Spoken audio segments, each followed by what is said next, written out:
Baik, Assalamualaikum warahmatullahi wabarakatuh. Di sini kami ingin mendiskusikan terkait dengan tugas kedua, yaitu materi kedua, tentang tujuan tindak pidana yang akan dibahas pertama oleh Aldo. Silakan.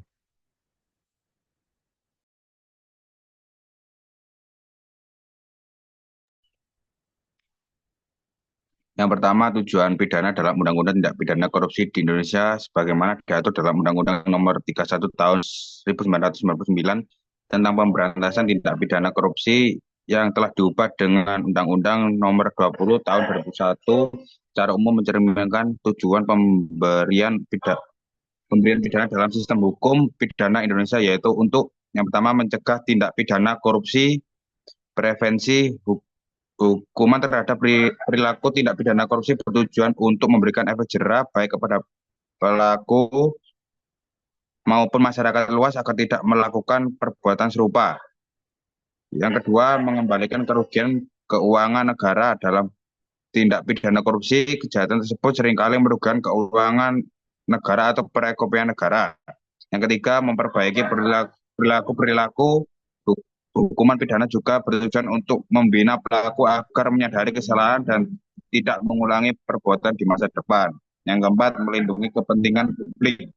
Pemberantasan tidak pidana korupsi bertujuan menjaga kepentingan masyarakat, terutama dalam hal penggunaan dana publik yang seharusnya digunakan untuk pembangunan dan kesejahteraan rakyat. Yang kelima, mewujudkan keadilan dan supremasi hukum. Hukuman bagi pelaku korupsi mencerminkan penegakan hukum yang adil dan setara tanpa memandang status atau kedudukan pelaku. Pasal-pasal dalam undang-undang ini memperlihatkan bagaimana tujuan-tujuan tersebut dicapai melalui pemberian sanksi tegas seperti pidana penjara, pidana denda, perampasan harta, hingga hukuman tambahan seperti pencabutan hak tertentu. Tujuan utama dari pidana dalam tindak pidana korupsi adalah menciptakan efek jera, memulihkan keuangan negara, dan menjaga integritas sistem pemerintahan. Selanjutnya, Ya, selanjutnya saya akan menjelaskan pencegahan tindak pidana korupsi. Ya, pencegahan tindak pidana korupsi itu dalam konteks UU Tindak Pidana Korupsi nomor 31 tahun 1999 dan UU nomor 20 tahun 2001 memang bukan tujuan akhir. Jadi pencegahan lebih dipandang sebagai sarana untuk mencapai tujuan yang lebih luas dan mendasar, yaitu mewujudkan kesejahteraan masyarakat ya, melalui tata kelola pemerintahan yang bersih dan akuntabel. Eh, Menurut landasan filosofis dan normatif dari UU Tipikor, tujuan pemberantasan korupsi memiliki dimensi yang lebih luas, yaitu yang pertama itu meningkatkan kesejahteraan masyarakat ya. Eh, Seperti yang kita ketahui, korupsi itu merampas sumber daya yang seharusnya digunakan untuk pembangunan dan pelayanan publik. Dengan memberantas korupsi, dana publik dapat digunakan sebagaimana mestinya untuk meningkatkan kualitas hidup masyarakat seperti pendidikan, terus kesehatan, dan infrastruktur lainnya. Yang kedua itu menciptakan pemerintah yang bersih dan berwibawa. Hmm, Korupsi itu melemahkan kepercayaan publik terhadap pemerintah. Jadi pemberantasan korupsi bertujuan menciptakan tata kelola pemerintahan yang baik, seperti good governance, sehingga masyarakat mendapatkan pelayanan yang adil dan merata. Yang ketiga itu mm, menegakkan supremasi hukum dan keadilan. Tindak pidana korupsi itu seringkali melibatkan penyalahgunaan kekuasaan oleh pejabat publik yang bertujuan, mereka biasanya itu haus akan kekuasaan dan keserakahan.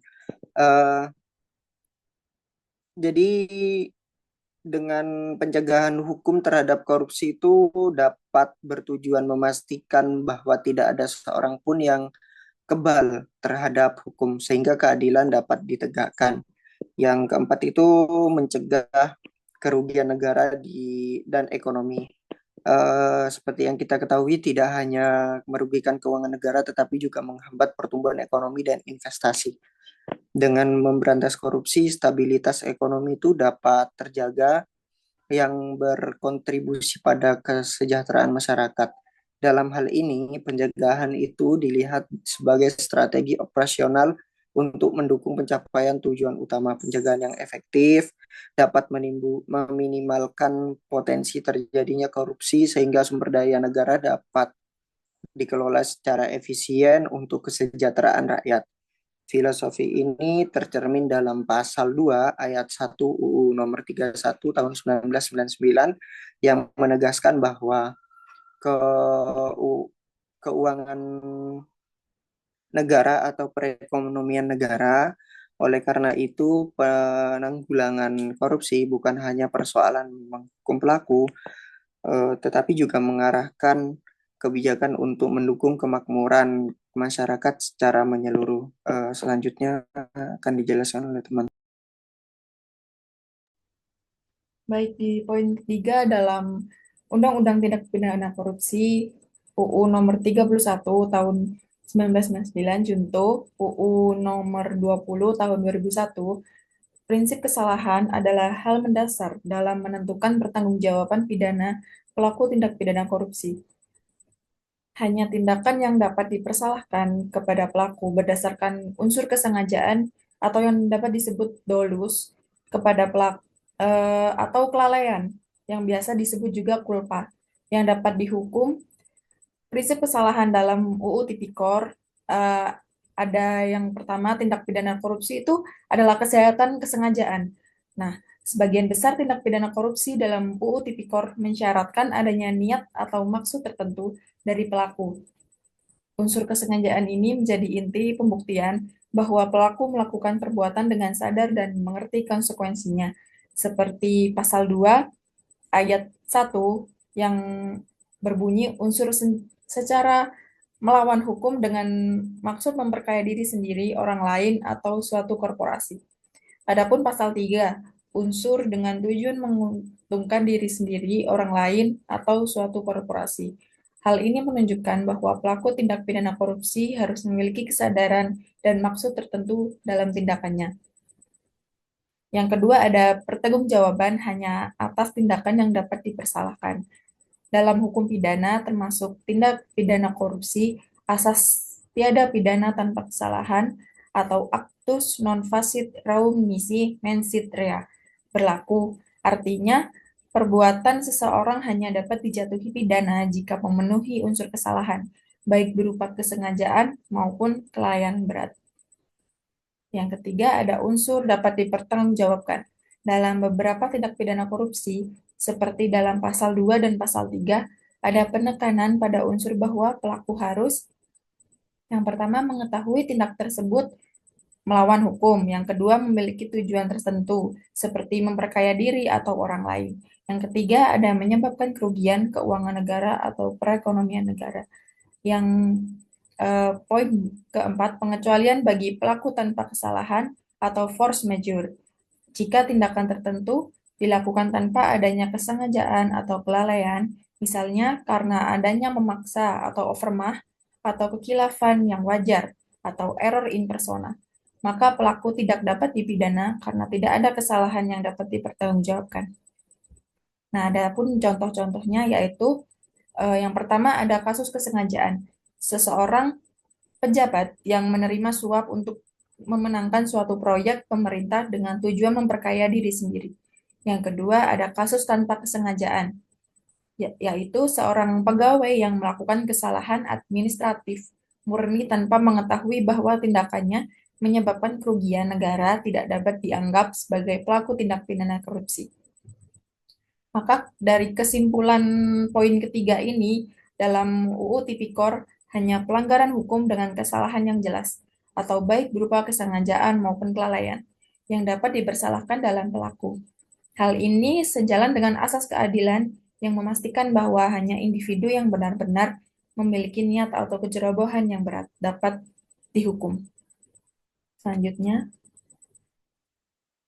Baik, selanjutnya yang keempat yaitu terkait tujuan pemberian pidana dalam Undang-Undang Tindak Pidana Korupsi, yaitu Undang-Undang Nomor 31 Tahun 1999 Jungto, Undang-Undang Nomor 20 Tahun 2001, yang bertumpu pada konsep utama yaitu pencegahan, pemulihan, perbaikan, dan penegakan hukum.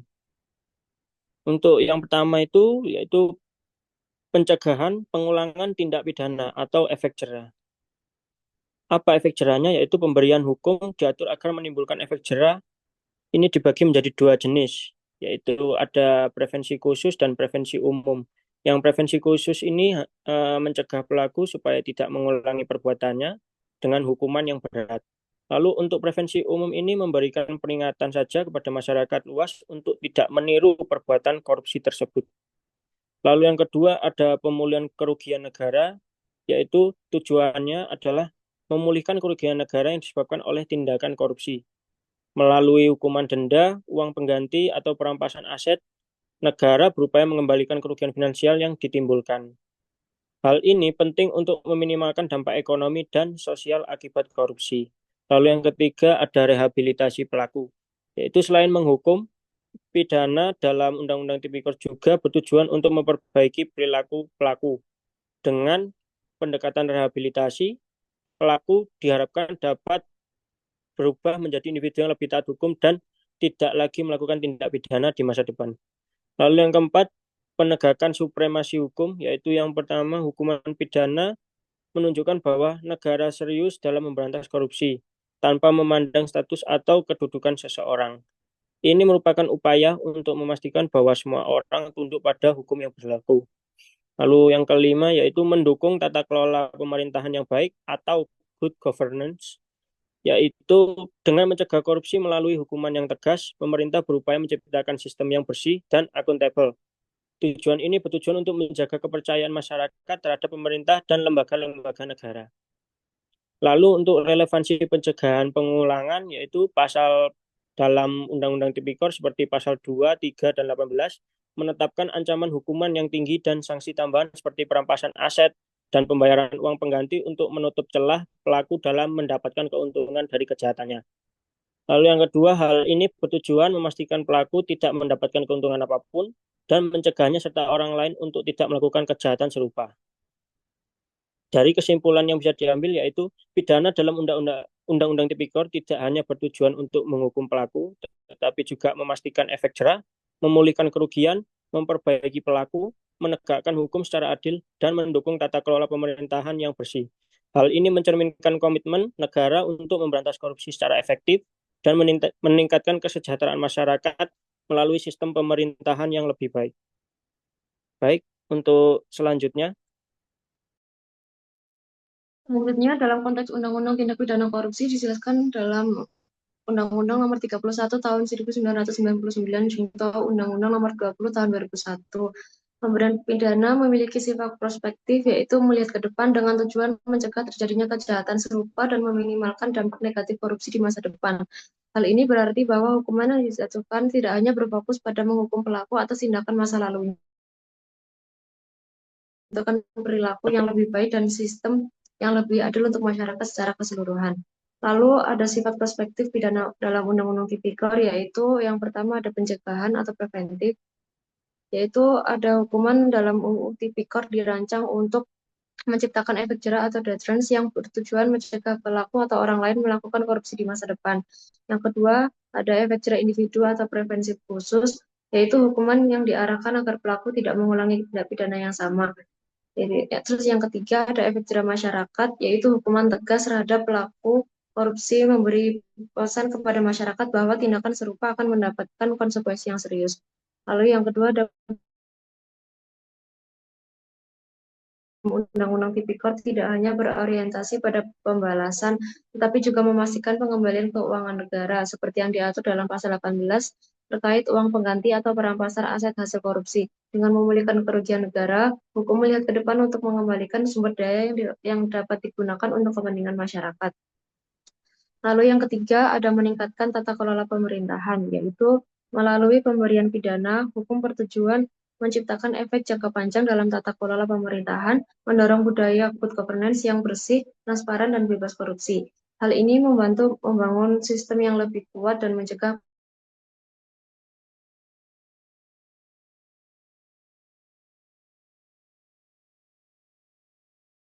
membina pelaku agar menyadari kesalahannya dan menjadi individu yang patuh terhadap hukum di masa depan. Meskipun tidak ada eksplisit disebutkan dalam Undang-Undang Tipikor, tetapi prinsip ini sesuai dengan tujuan pidana dalam sistem hukum pidana nasional. Lalu yang terakhir ada penguatan kepercayaan publik, yaitu hukuman terhadap pelaku korupsi juga memiliki tujuan perspektif untuk memperkuat kepercayaan masyarakat dalam sistem hukum dan pemerintah. Hal ini penting untuk menciptakan lingkungan yang kondusif bagi pembangun dan kesejahteraan di masa mendatang. Lalu relevansi dalam Undang-Undang Tipikor. Ada sifat perspektif dari pidana dalam Undang-Undang Tipikor, yaitu terlibat dari yang pertama ada pidana tambahan, itu seperti pencabutan hak politik atau jabatan yang dirancang untuk mencegah pelaku penyalahgunaan kekuasaan di masa depan. Yang kedua ada pemberatan hukuman, yaitu ancaman pidana yang berat bagi pelaku korupsi menunjukkan niat negara untuk menciptakan efek pencegahan yang lebih luas. Lalu yang terakhir ada strategi pencegahan korupsi, yaitu dalam Undang-Undang Tipikor secara tidak langsung mendukung upaya pencegahan melalui pengawasan, transparansi, dan akuntabilitas di sektor publik. Lalu kesimpulan dalam penjelasan saya tadi adalah pidana dalam Undang-Undang Tipikor bersifat prospektif karena bertujuan mencegah tindak pidana korupsi di masa depan, baik dengan menciptakan efek jerah, mengembalikan kerugian negara, maupun membangun tata kelola yang lebih baik. Dalam pendekatan ini juga memastikan bahwa pemberantasan korupsi tidak hanya bersifat reaktif, tetapi juga strategis untuk menciptakan sistem yang lebih adil dan sejahtera bagi masyarakat.